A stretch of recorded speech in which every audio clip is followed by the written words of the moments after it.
Здравствуйте, мои дорогие! Я снова рада видеть вас на своем канале. Ну что, девчоночки, сегодня новый урок. Поехали! Сегодня ко мне пришла моя любимая Лана, и почему-то ей взбрело в голову снять нарощенные ногти. Не потому, что они ей надоели, не потому, что им нужно подышать, потому что ногти не дышат в принципе, и отдыхать от материала им не нужно, а потому что Лана занимается в спортзале, и длина ей сейчас мешает.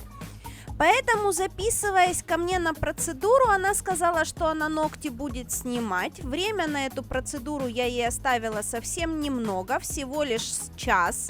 При этом Лана умудрилась еще и опоздать, поэтому у нас осталось 40 минут. В данном случае, для того, чтобы сохранить клиента, чтобы клиент все-таки к вам вернулся спустя некоторое время, и имея совсем маленький запас по времени на процедуру, было решено снять искусственный материал, убрать по максимуму длину, сделать маникюр и сделать укрепление натуральных ногтей базой от гель-лака для того, чтобы потом, опять же, эту базу нам нужно будет корректировать. Благодаря этому приему мы, как мастера, не потеряем клиента из своего обихода, то есть он к нам в любом случае вернется, и при этом клиент остается доволен тем, что у него полностью снят материал, нет никакого покрытия, она видит свои ноготочки, нет никакой длины, ей удобно. В общем, выполнены все требования, которые она просила. Хотя, если было бы запас времени чуть-чуть побольше, я бы все-таки чем-нибудь светленьким это все-таки ей накрасила бы. Но, поскольку мы не укладывались по времени, здесь решили остановиться на таком варианте. Итак, фрезой по максимуму снимаю свой искусственный материал, но снимаю не полностью. Оставляю частично материал на кончике в тонком слое. Если бы даже я делала полное снятие ногтей, то этот материал я бы все равно на ноготке оставила, и он бы вместе с ноготком аккуратненько отрос.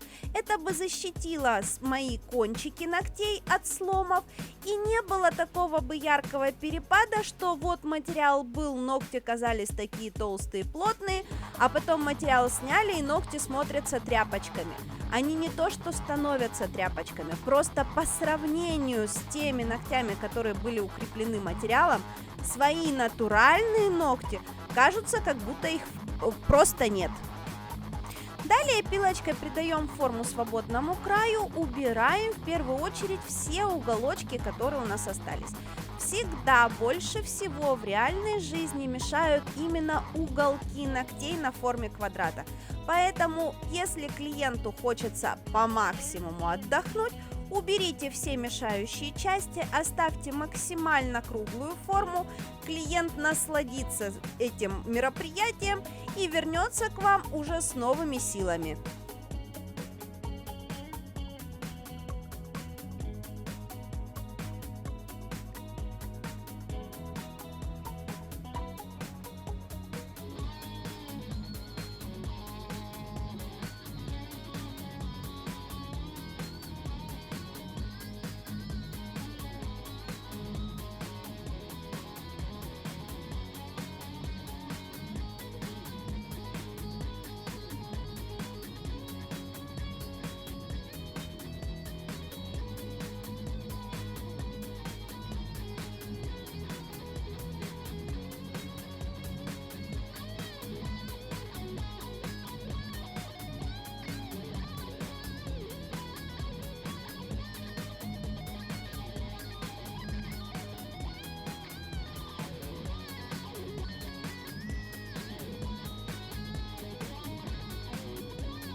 Далее выполняется маникюр. Маникюр делает каждый как умеет. Все знают, что я маникюр делать не умею, поэтому никогда не показываю, как я его делаю, потому что делаю я его неправильно, жутко, некрасиво. Все я это уже от вас слышала, поэтому этап с маникюром я вам показывать не буду. Ну а далее наносим праймер и базой от гель-лака. В данном случае у меня раббер база от Blue Sky. Делаем легенькое выравнивание. Не потому, что нам нужно что-то выровнять, а нам нужно просто создать все-таки небольшую плотность нашему натуральному ноготочку, чтобы опять же не было резкого перекоса от толстого нарощенного ноготка к тонкому натуральному.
Перекрываем наши ноготочки финишным покрытием. Тут мне очень хотелось запихнуть туда каких-нибудь или блесточек, или хотя бы пигментика, но у нас совсем не осталось времени. По итогу вся эта процедура у нас в чистом времени заняла 35 минут, потому что следующая клиентка еще и пораньше приехала. Поэтому мы уложились, мы справились, мы остались довольны. Надеюсь, вам было интересно, надеюсь, я ответила на часто задаваемые вами вопросы. Я же с вами увижусь в следующих роликах. Всем до новых встреч, пока!